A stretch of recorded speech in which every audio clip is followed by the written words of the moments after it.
Aj obyčajná plechovka či plastová fľaša môžu pomôcť dobrej veci. Zákazníci Lidl Slovenská republika majú od nového roka možnosť jedným stlačením tlačidla na fľaškomate premeniť prázdny obal na úsmev. Je to veľmi jednoduché.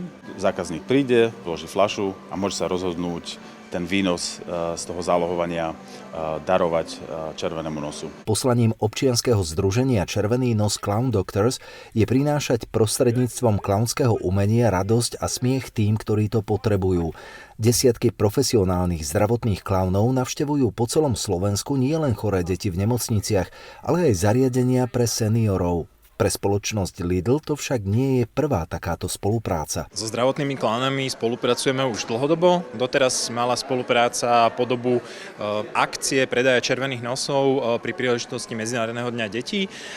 Ale potom sme si uvedomili, že prinášať úsmev do nemocníc pre detských pacientov, ale aj pre seniorov v domovoch 3. veku je potrebné počas celého roka a preto sme sa rozhodli pre takúto mechaniku, kedy budeme zdravotných klaunov spolu s našimi zákazníkmi podporovať naozaj každý jeden deň v roku a veríme, že takýmto spôsobom ročne vyčaríme úsmev na tisíckach tvári.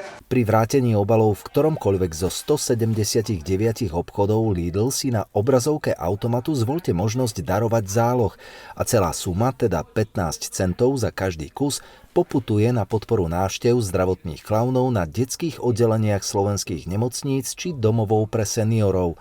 Ich humor prináša nielen úsmev, ale aj nádej pre všetkých, ktorí prežívajú ťažké životné chvíle. Častokrát sa stretávame aj s rodičmi priamo pri tých stresových situáciách, napríklad keď odprevádzame deti na operáciu a vtedy sú veľmi vďační za to, že dokážeme pracovať práve s tými emóciami, s tými deťmi tak, že pomáhame vlastne tým rodičom takisto ako tým deťom. Každý zákazník Lidl Slovenská republika má tak možnosť jednoducho prispieť na dobrú vec.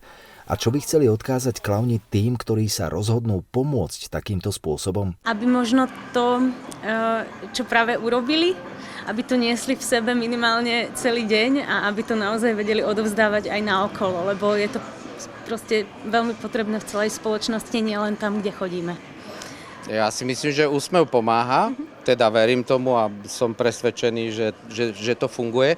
Takže vždy, keď budete tú fľašku tam dávať a tú zálohu darovať, tak sa aj sami pre seba môžete usmiať, lebo určite tá vaša fľaška ten nejaký úsmev posunie ďalej.